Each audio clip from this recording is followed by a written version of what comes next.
यही हम सब मुसाफिर है, कब्र आखिर ठिकाना। यही हम सब मुसाफिर है, कब्र आखिर ठिकाना।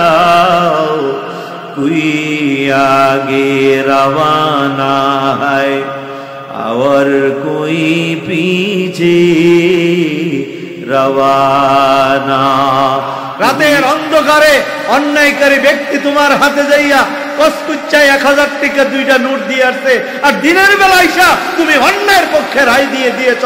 তোমার চেয়ে জালেম, তোমার চেয়ে নিকৃষ্ট, তোমার চেয়ে বড় গুনাহগার, তোমার চেয়ে বড় অপরাধী এই পৃথিবীতে আর কেউ নাই। কথা ঠিক কি রাখা?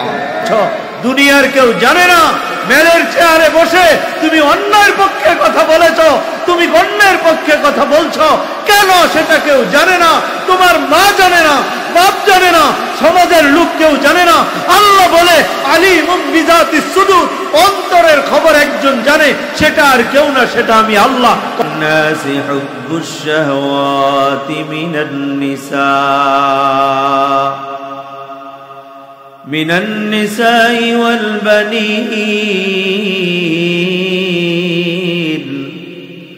والبنين والقناطير المقنطرة من الذهب والفضة والخيل المسومة والأنعام والحرث ذلك متاع الحياة الدنيا والله عنده حسن المآب।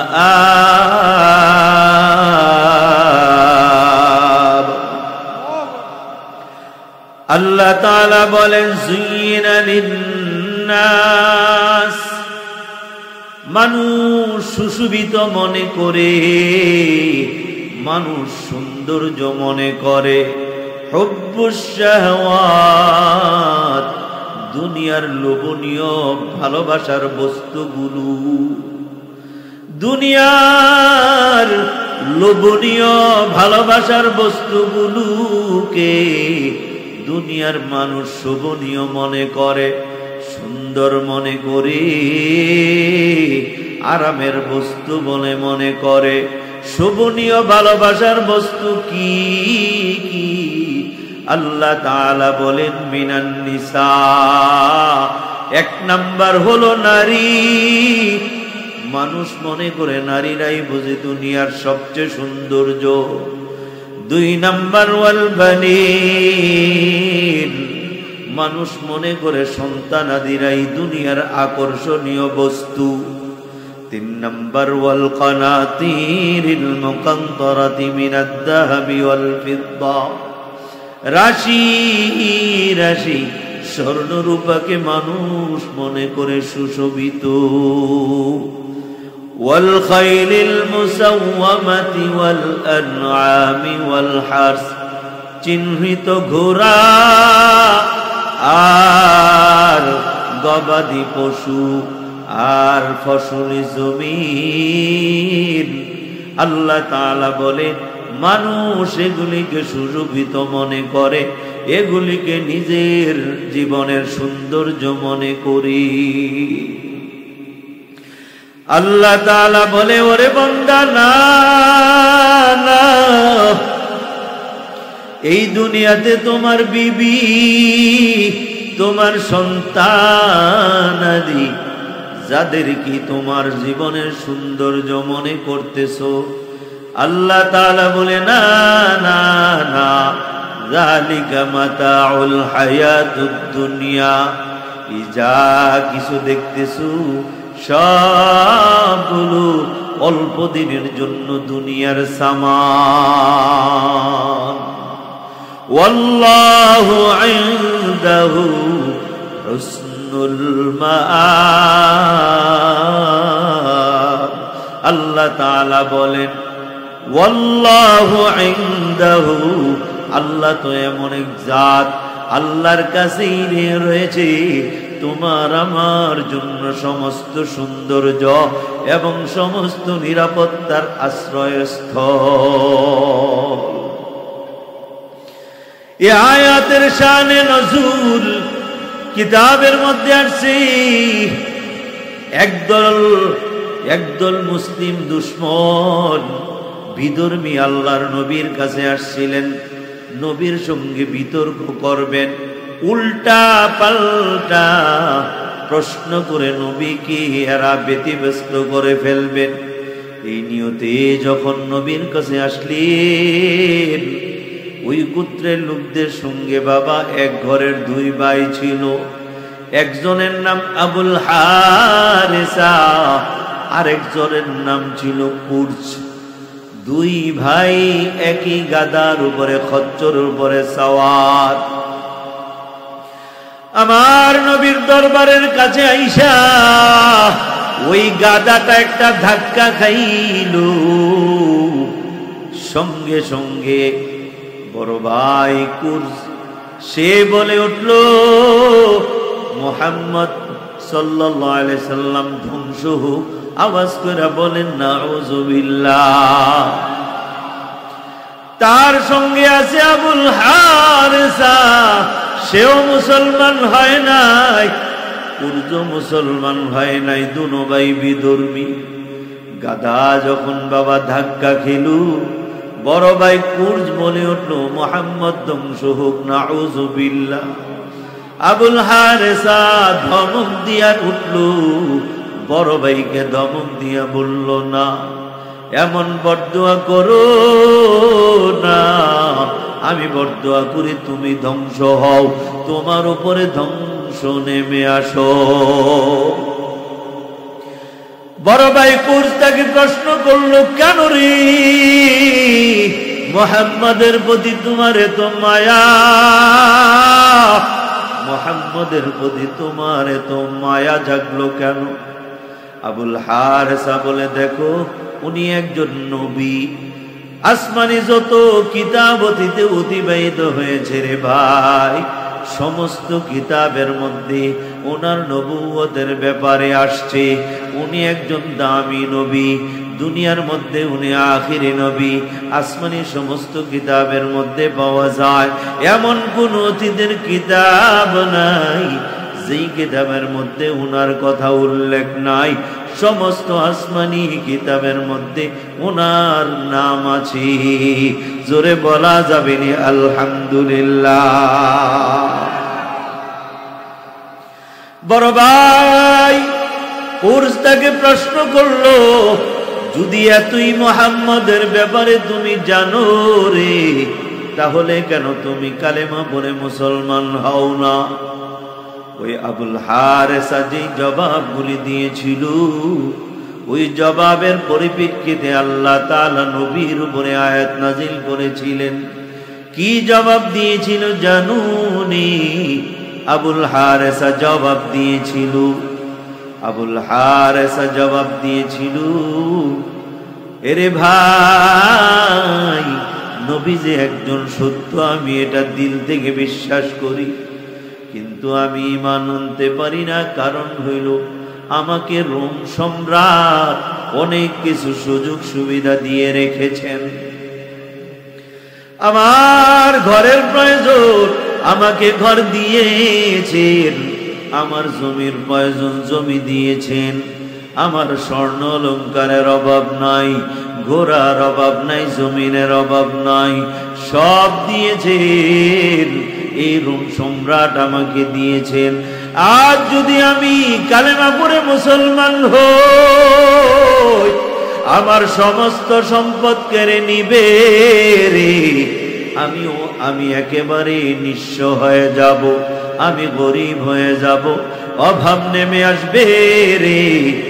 এই জবাব আবুল হারেসার এই জবাবের পরিপ্রেক্ষিতে আল্লাহ রাব্বুল আলামিন নবীজির উপরে আয়াত নাজিল করে দিলেন। জিবরাইল এসে শোনায় দেন, নবী আমার, আবুল হারেসা সোহের আপনার দরবারে আসতেছি, আপনি এদেরকে শোনায়া দিন।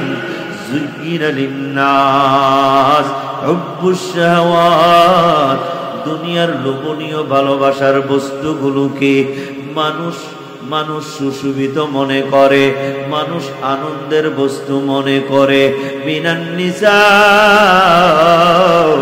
এক নাম্বার হইল নারীদেরকে, দুই নাম্বার ওয়াল বানিন, সন্তানাদিদেরকে, তিন নাম্বার ওয়াল কানাতিরিল মুকান্তারাতা, রাশি রাশি বাবা, ওয়াল ফিদ্দাতি ওয়াল যাহাবি ওয়াল ফিদ্দা, স্বর্ণ এবং রূপা কি, ওয়াল খাইলিল মুসাওয়ামা, চিহ্নিত ঘোড়া, ওয়াল আনআমি ওয়াল হারস, খেতি ফসলের জমিগুলো আর খেতি সমূহ আর পালিত পশুগুলোকে আল্লাহর নবী এই আয়াত তাদেরকে শোনাইলেন। আবুল হারেসা বুঝে গেল এই আয়াত আর কারো ব্যাপারে নাজিল হয় নাই, এই আয়াত নাজিল হয়েছে আমার ব্যাপারে। আবুল হারেসা আয়াত নাজিল হওয়ার পর নবীজির জবানে শুনিয়া বিতর্ক করবে তো দূরের কথা, দুটা হাত সামনে বাড়াইয়া নবীর দরবারে বলে, নবী আমার, আর দেরি কইরেন না, আমারে কালিমা পড়ায়া মুসলমান বানায়া দেন। সঙ্গে সঙ্গে কালিমা পড়িয়া নবীর হাতে হাত দিয়া মুসলমান হয়ে গেল। জোরে জোরে বলা যাবেনি আলহামদুলিল্লাহ।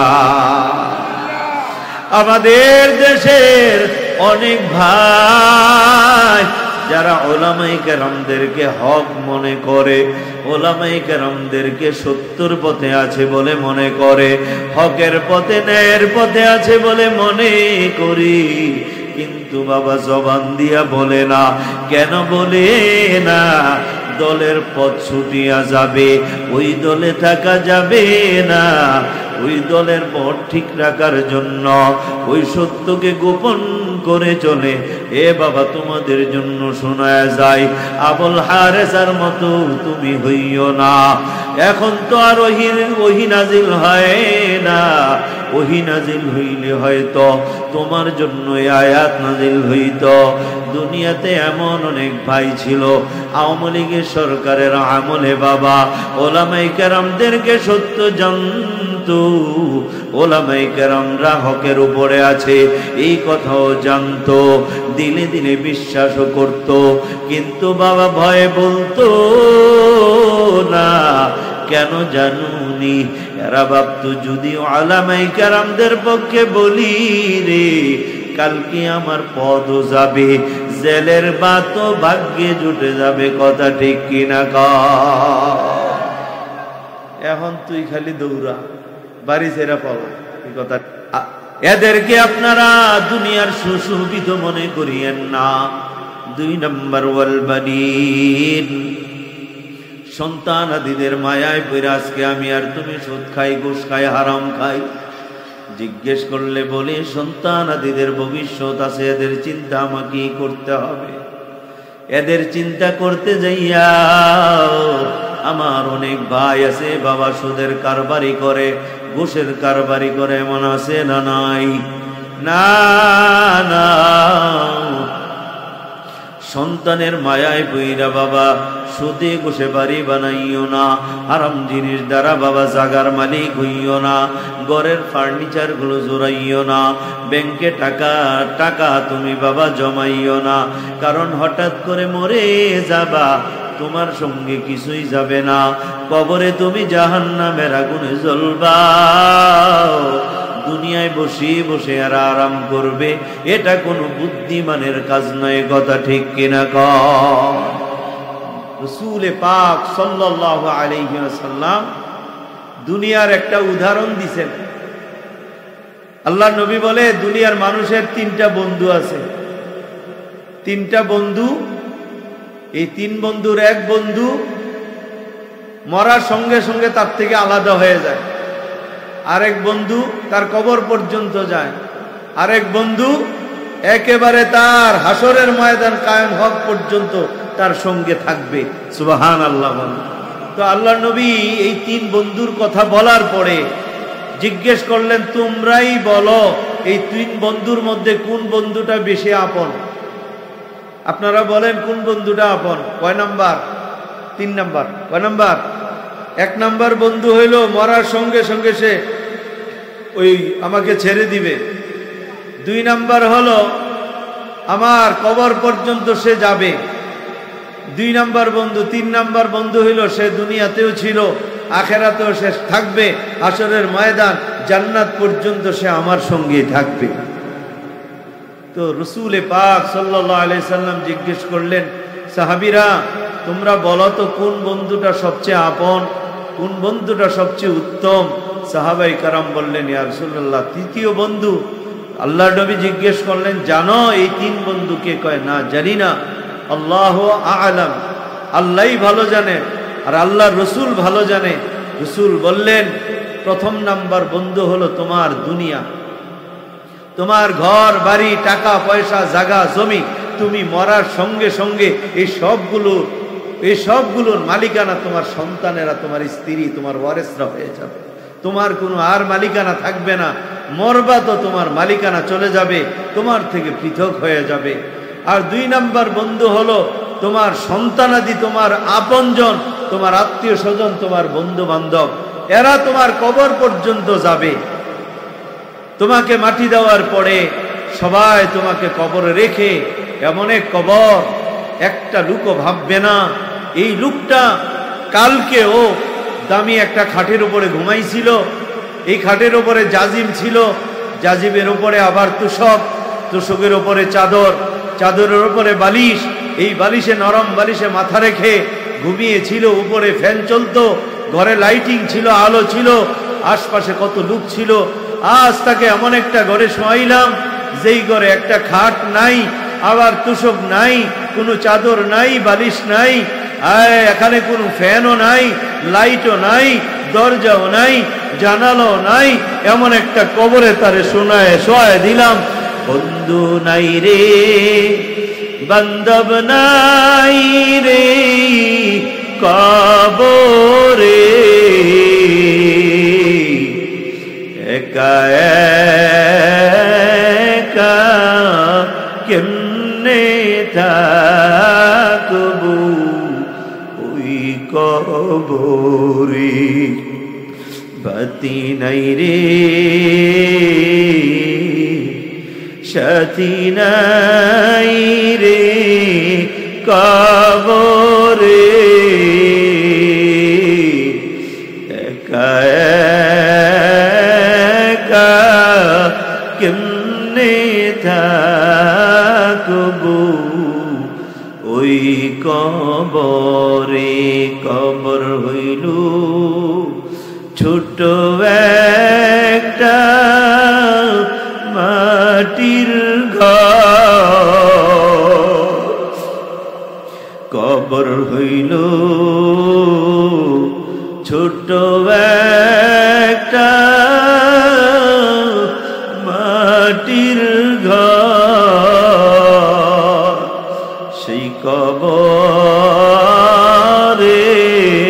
থাকতে হবে জীবন, সেই কবরে থাকতে হবে জীবন ভর। সাপে কাটবে, গুরজু মারবে, হায় রে হায়। সাপে কাটবে, গুরজু মারবে, হায় রে হায়। আগুন জ্বালাইয়া দিবে তোমার তুসিনা, আগুন জ্বালাইয়া দিবে তোমার তুসিনা। यही हम सब मुसाफिर है, कब्र आखिर ठिकाना। यही हम सब मुसाफिर है, कब्र आखिर ठिकाना। कोई आगे रवाना है और कोई पीछे रवाना। कोई आगे रवाना है और कोई पीछे रवाना। मौत कासिर कुल्लु नासिन शारिबू, कब्र बैतिन कुल्लु नासिन दाखिलू। कब्र बैतिन कुल्लु नासिन दाखिलू। আমার আপন জনেরা, আমার লাশটা কবরে শোয়ায়া একজনে ওই কথা ভাববি না। এই লোকটা খাটে ঘুমাইতো কত আরামে, আজকে এমন একটা ঘরে শোয়াইয়া দিলাম যেই ঘরে দরজা নাই, জানালা নাই, বাতিও নাই, সাথীও নাই। এই কথা কেউ না ভাই ভাই, তোমার আমার লাশটা ধরাধরি করিয়া ওই অন্ধকার কবরে শোয়ায়া বাঁশের গহিরা চাটায়ার মাটি দিয়া সবাই যার যার বাড়ি যাবে চলিয়া, কেউ তোমার কবরের খবরও নিবে না। এই জন্য বাবা সন্তানের মায়ায় পড়িয়া সুদে ঘুষে বাবা টাকা জমাইয়া বাড়ি বানায়া জমি জড়াইয়া দুনিয়ার থেকে যাওয়া, এটা কোনো বুদ্ধিমানের কাজ নয়, এটা হলো সবচাইতে বোকাদের কাজ।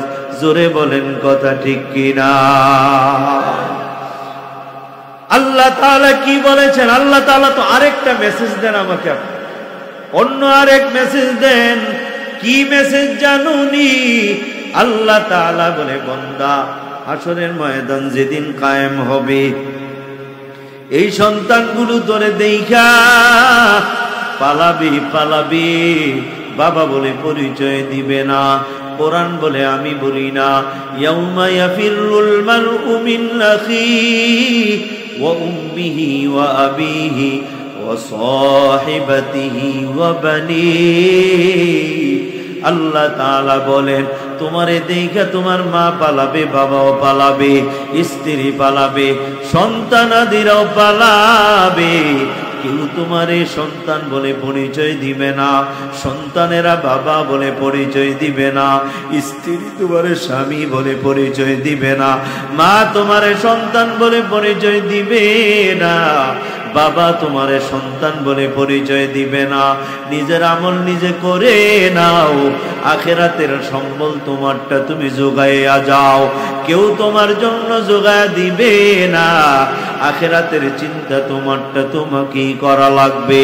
আসরের ময়দানে সন্তান থেকে বাবা একটা নেক, এই আশা কইরো না রে বাবা। কবরে যাওয়ার পর তোমার সন্তান তোমার জন্য কিছু পাঠাবে, এই আশা তুমি বাদ দিয়ে দাও বাবা।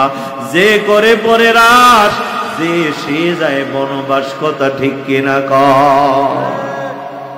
এই জন্য নবীজি বলেন, 2 নাম্বার বন্ধু হইল তোমার কবর পর্যন্ত যাবে, এরা হইল তোমার আত্মীয় স্বজন। 1 নাম্বার বন্ধু হইল তোমার ঘর বাড়ি টাকা পয়সা, তুমি মরবা সাথে সাথে এগুলির মালিক তোমার ওয়ারেসরা হয়ে যাবে, এগুলির মালিকানা তার তোমার থাকবে না।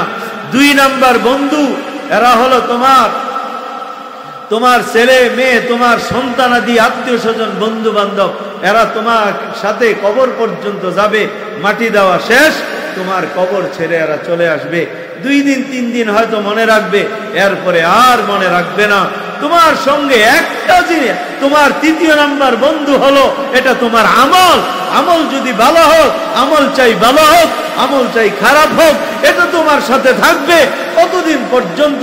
ভালো আমল যদি হয় জান্নাতে পৌঁছানো পর্যন্ত থাকবে, আমল যদি খারাপ হয় জাহান্নামে পৌঁছানো পর্যন্ত আমল থাকবে। বলবে আমি তোমার আমল, আমি তোমার থেকে পৃথক হব না, আমি ছিলাম, আছি, থাকবো। নেক আমল বলবে আমি তোমার সঙ্গে কবরেও আছি, আমি তোমার সঙ্গে। জুলাই আগস্টের আগে যে আপনারা সবাই অন্যায় করলো, দেবিদ্বার থানার পুলিশ আপনারা কইরেন না, কাগজের কয়টা টাকার লাগা আর একটু ক্ষমতার লাগা আল্লাহরে বেজার করবেন। আল্লাহ তাআলা বলছে ওয়ামাইয়াকতুল মুমিনা মুতাআম্মিদান ফাজাযাউহু জাহান্নাম, যে কোনো মুমিনকে হত্যা করবে তার ঠিকানা আল্লাহ বলছে জাহান্নাম। আপনি একজন পুলিশে চাকরি করেন, আপনার এই টাকা দিয়া আপনার স্ত্রী চলে, আপনার সন্তানাদিরা চলে, আপনার মা চলে বাঁচে, আপনার বাবা বাঁচে, আপনি কেন এই চাকরিটাকে আপনি হারাম বানাবেন? আপনি একটা গুলি করে একটা মানুষকে মারবেন, আপনি জাহান্নামী হয়ে গেলেন। আপনি একজন জাহান্নামী, আপনার কামাইগুলো হারাম, আপনার গোটা জীবনের টাকা পয়সাগুলো হারাম, এগুলি দিয়ে আপনার মারে খাওয়াবেন, আপনার বাবারে খাওয়াবেন, কাগজের কয়টা টাকা আপনি ঘুষ খাবেন, এগুলি আল্লাহ বেজার হবে। আল্লাহরে বেজার কেন করবেন? কয়টা কাগজের টাকার জন্য আর লোমের একটা চাকরির লেগা। মিয়া চাকরি ছাড়াও আল্লাহ তাআলা পালতে পারেন, এমন ক্ষমতা আমার আল্লাহর আছে না নাই? জোরে কোন আছে না নাই? বাসমতি চাউল বড় সুগ্রাম, 1 কেজি চাউলের দাম কমাস কম 120 থেকে 30 টাকা বা আরো বেশি হইতে পারে। চিনি গুঁড়া চাউল অনেক দামি চাউল, 1 কেজি চাউলের দাম অনেক।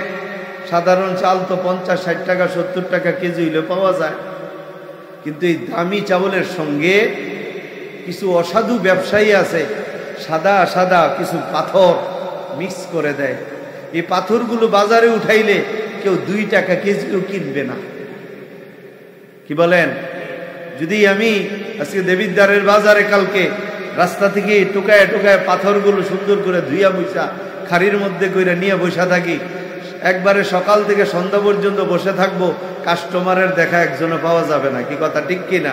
কিন্তু দেখেন এই পাথরগুলোকেই আবার যখন আমি বাসমতি চাউলের সঙ্গে মিশাইলাম, বাসমতি চাউলের দাম যত, এই পাথরের দাম হয়ে গেল তত। কি কথা ঠিক কিনা? হাশরের ময়দানে আপনার মতো একজন ন্যায় বিচারক, একজন ন্যায় মেলিকে আল্লাহ তাআলা এই নবীদের সঙ্গে, সিদ্দিকীনদের সঙ্গে, শুহাদায়ে কেরামদের সঙ্গে, বড় বড় আল্লাহ ওয়ালা, আল্লাহর ওলি, কুতুবদের সঙ্গে, নেককারদের সঙ্গে দাঁড় করিয়ে এরার ঠিকানা যেখানে আপনাকেও আল্লাহ পৌঁছিয়ে দিবে সেখানে। যদিও আপনি নয়াকান্দিকা গ্রামের একজন সাধারণ মানুষ ছিলেন, আপনি তো সরমনের ফিসা বন নাই, আপনি সন্দীপের ফিসা বন নাই, আপনি ধামতির ফিসা বন নাই, আপনি তাবলিগের মাওলানা জুবায়ের আহমদ সাহেবের মতো হন নাই, কিন্তু আপনার একটা খাসলত ছিল, আপনার একটা নীতি ছিল। মেলে গেলে কোনোদিন অন্যায়ের পক্ষে কথা বলতেন না, আপনাকে কেউ কোনোদিন পকেটে টাকা ঢুকাই দিতে পারে নাই, আপনি কোনোদিন মেল করার আগে এদের থেকে 1 কাপ চাও খাইতেন না, কারণ আপনি ভাবতেন আমি যদি আজকে চা খাই কালকে তার বিপক্ষে কথা বলতে আমার বাধবে, এই জন্য খাইতেন না। এই ন্যায়ের পথে, এই নিষ্ঠার পক্ষে থাকার কারণে আল্লাহ তাআলা আপনার মতো এমন বেদামি একটা লোককে পৃথিবীর সবচেয়ে দামি দামি লোকগুলোর সঙ্গে মিলাইয়া এদের মতো, এরা যেই জান্নাতে থাকবে, আপনার মতো সাধারণ একজন মুসলমানকে আল্লাহ তাআলা ওই জান্নাতে পৌঁছায়। কি রাখা আসিদকু ইউনজি ওয়াল কিযবু ইউহলিক, সত্য মানুষকে বাঁচায়, মিথ্যা মানুষকে কি করে দেয়? ধ্বংস করে দেয়। এই জন্য কখনো সত্য গোপন করতে নাই। আল্লাহ তাআলা এই আয়াত নাজিল করলেন। এরপরে আল্লাহ তাআলা বলেন, বান্দা এই যে নারী, এই যে সন্তানাদি, নারীর পিছনে আজকে তুমি বড় পাগল, নারীর জন্য তুমি দুনিয়ার অনেক কিছু ত্যাগ করেছ।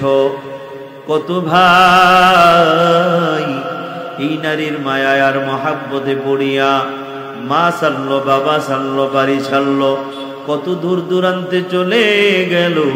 যেই সন্তানটা মা ছাড়া কিচ্ছুই বুঝতো না, বাবা ছাড়া কিচ্ছুই বুঝতো না রে বাবা, আজকে একটা সুন্দরী নারী পাইয়া বিবাহ কইরা বধূ বানাইলো।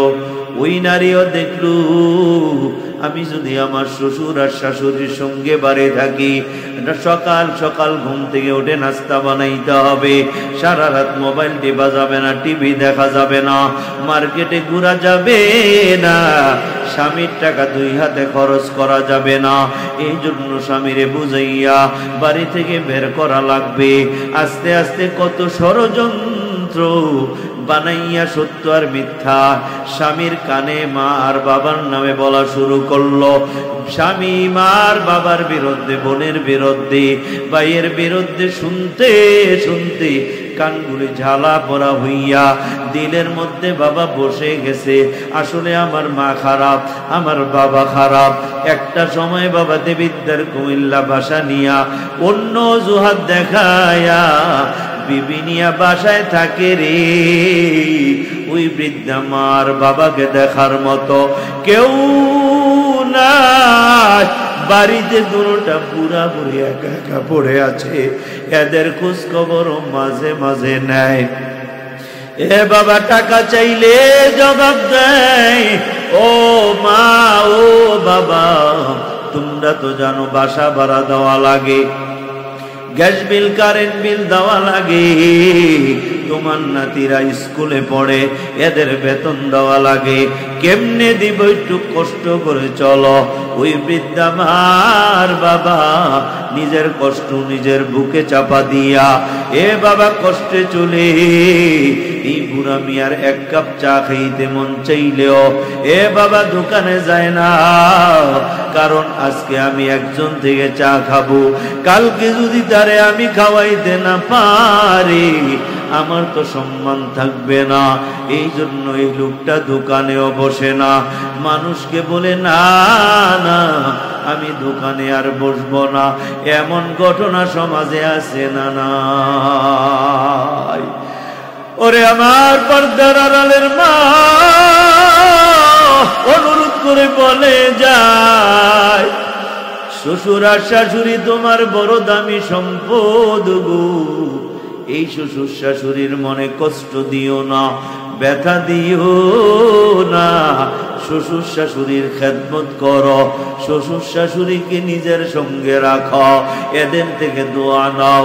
যদি শ্বশুর আর শাশুড়ি তোমার খেদমতে খুশি হইয়া তোমার জন্য দুটো হাত উঠাইয়া আল্লাহর দরবারে দোয়া করে, তোমার কপাল খুলে যাবে, আল্লাহ তাআলা তোমার কপাল খুলে দিবি, ভাগ্যের পরিবর্তন ঘটাইয়া দিবি। তুমিও একদিন শাশুড়ি হইবা, তোমার ছেলের বউরা এর চাইতে বেশি কদর আর সম্মান তোমারে করবে। কেন জানো নি? মুরব্বীরা বলে ক্ষেতের চাকা খ্যাতি ভাঙ্গে, লাইলে উঠাইয়া ভাঙ্গে না। কথা ঠিক কিনা কর? নদীর ঘাটে গেছে শ্বশুর শাশুড়ি ছেলের বউকে নিয়ে গোসল করার জন্য, গোসল করতে নামলো নদীর মাঝি। শাশুড়ি ডাক দিয়া বলে, বৌমা আমার পিঠটা একটু মাইজা দাও, অনেকদিন ধরে মাজা হয় না। বৌমা গেল পিঠ মাজার জন্য, এ বাবা পিঠটা মাজতে পারে না। শাশুড়ি ডাক দিয়া বলে, বৌমা আমার পিঠ কেন মেজে দাও না? বৌমা কাঁদে আর বলে, আম্মা জান কি হইতেছে বুঝি না, কি হইতেছে বলো না। বৌমা বলে, আম্মা জান আমি যখন আপনার পিঠ মাজার জন্য হাতগুলো বাড়াই, কে যেন হাত দুইটা ধরিয়া রাখি, আমার পাও গুলি উঠিয়া যায়। 3 বার করলাম, 3 বারই এমন হইয়া গেল। কারণটা আমি বুঝতেছি না মা, কি অপরাধ করলাম, কি গুনাহ করলাম আমি বুঝতেছি না। শাশুড়ি আম্মা বৌমার দিকে মুখটা করিয়া চোখের পানিগুলো ফালায় আর কাঁদে আর বলে, বৌমা আমার পিঠের উপরে তুমি লাথি মাইরা দাও, পাও দিয়াছো, যদি মাসতে পারো মাইজা দাও। কেন গো আম্মা? শাশুড়ি এখন কাঁদে আর বলে, আমি একদিন বৌমা ছিলাম, আমার শাশুড়ির সঙ্গে নদীর ঘাটে গোসল করতে এসেছিলাম। আমার শাশুড়ি আমাকে বলেছিল, আমার পিঠটা একটু মাইজা দাও। আমি আমার অহংকার আর দাম্ভিকতার কারণে হাতটা লাগাই নাই, আমার পাও দিয়ে আমার শাশুড়ির পিঠ মেজে দিয়েছিলাম। আল্লাহ তাআলা চাইতেছেন আমার শাশুড়ির পিঠে আমার পাও লাগাইছি, আমাকে আল্লাহ শাশুড়ি বানাইছেন, আমার পিঠেও তোমার পাও লাগাইতে চায়। কামা তাদিনু তুদানু, যেমন কর্ম তেমন ফল, তুমি যেমন করবা ফল তেমন পাইবা, কথা ঠিক কিনা কও? এই জন্য ভাইয়া নিজের আখিরাত নিজে সুন্দর করিয়া যাও।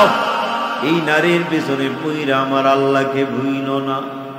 এই নারী আল্লাহ বানাইছেন, এই নারীকে তোমার কাছে আল্লাহ আমানত হিসাবে দিয়েছেন।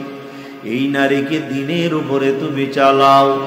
নারী যদি দিন সম্মত কথা বলে তুমি চলবা, যদি দেখো নারীর কথা দিনের বহির্ভূত তুমি চলিও না। এই নারীকে পর্দায় রাখো, এই নারীটা বড় দামি।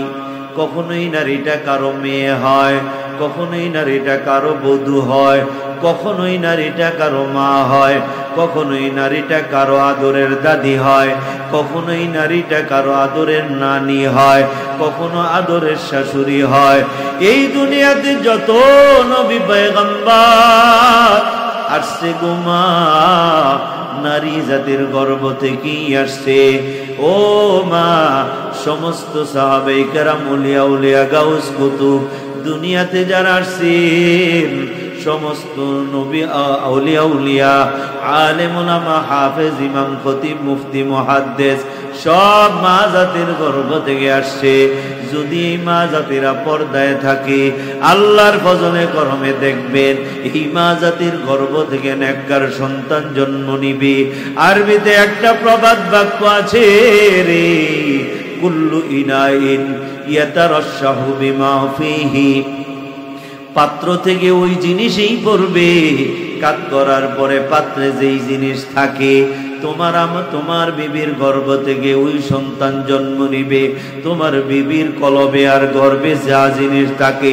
যদি বিবিটা 5 ওয়াক্ত নামাজি হয়, স্বামীর খেদমত গুজার হয়, পর্দানিশীন হয়, হালাল তুমি খাওয়াও, এই মহিলা বজুরে কথা বলে না, এ বাবা আওয়াজটা নিম্ন করে বলে, এই মহিলার গর্ভ থেকে নেককার সন্তান হবে, নামাজি সন্তান ভূমিষ্ঠ হবে রে।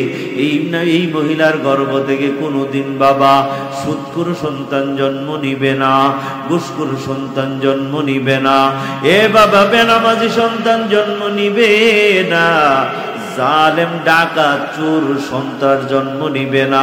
এই মা জাতির গর্ভ থেকে বড় বড় আলেম, বড় বড় হাজী আর নামাজি জন্ম নিবে, কথা ঠিক কিনা কও? এই জন্য মহিলাদের ব্যাপারে খুব সতর্ক থাকা উচিত। এই সাউন্ডটা একটু বাড়ো, আমার কানে সাউন্ড পুষে না। হাসরের ময়দানেও থাকবো আমি, তোমাকে জান্নাতে পৌঁছানো পর্যন্ত তোমার সাথেই থাকবো, ছাড়ি নাই আর ছাড়বো না। তোমাকে জান্নাতে পৌঁছায়া তারপরে আমার রেস্ট, তারপরে আমার ছুটি, এরপরে তোমার থেকে পৃথক হব। আওয়াজ করে বলা যাবে না সুবহান। আমল সে জিন্দগি বনতি হ্যায়, जन्नत भी जहन्नम भी, अमल से जिंदगी बनती है, जन्नत भी जहन्नम भी, ये खाक फितरत में है नारो है नूरी। আমার আর আপনার আমলের দ্বারাই আখিরাতের জিন্দেগি সুন্দর হবে। দুনিয়ার কোনো টাকা পয়সা সেখানে কাজে লাগবে না। যদি মনে করেন দুনিয়াতে হুজুর টাকা দিয়া থানা 22 করে ফেলাইছে, টাকা দিয়া দুনিয়াতে মেলি 22 করে ফেলাইছে, আমি অন্যায় করে মেলিরে টাকা দিয়ে মেল ঘুরে পালাইছি। দুনিয়া আমার হাতের মুঠোয় ছিল। সমাজে কত বিচারক বিচার করে মেল করে টাকা খাইয়া। আল্লাহর কসম, কোরআন আমার হাতে, এই মেলিদের বিচার স্বয়ং আল্লাহ নিজের হাতে হাশরের ময়দানে করবেন। কারণ আল্লাহ তাআলা হইল হাকিম, বিচারক হইল কে? আচ্ছা বলেন তো, আল্লাহ তাআলা কি ন্যায় বিচারক না জালেম বিচারক? আল্লাহকে কেউ ঘুষ দিলে কি আল্লাহ তাআলা অন্যায়ের পক্ষে বিচার করবেন? আল্লাহ তাআলা হাশরের ময়দানে বলেন, হাকিম হওয়া, বিচারক হয়, এটা আমি আল্লাহর গুণ।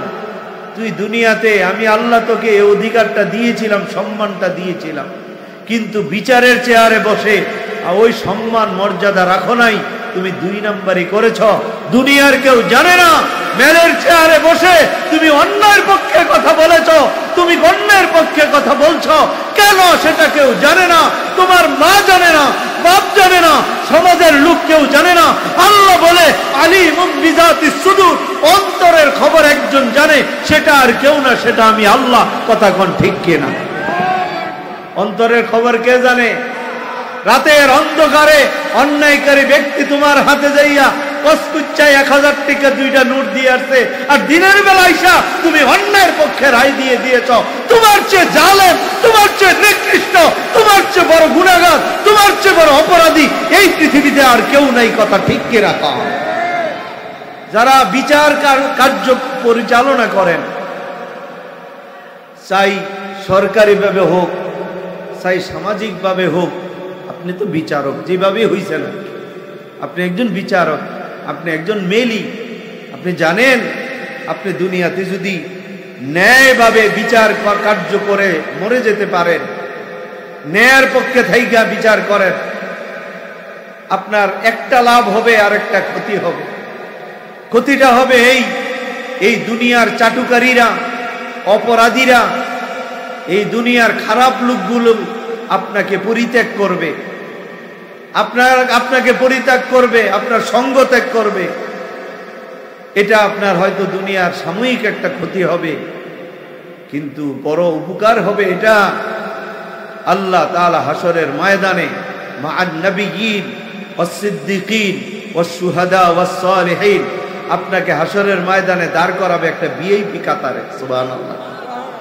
হাশরের ময়দানে আপনাকে দাঁড় করিয়ে দিবে ভিআইপি কাতারে। ভিআইপি কাতারটা হবে নবীদের একটা কাতার, সিদ্দিকিনদের একটা কাতার, শহীদদের একটা কাতার, নেককারদের একটা কাতার, বড় বড় আল্লাহর ওলি কুতুবদের কাতার। আল্লাহ তাআলা আপনার ইনসাফ যত বেশি হবে, আপনার ন্যায় নীতি যত বেশি হবে, আল্লাহ তাআলা ওই অনুযায়ী এই ভিআইপি কাতারের কোনো এক কাতারে দাঁড় করায়া এদের সঙ্গে আপনাকে আল্লাহ জান্নাতে ঢুকে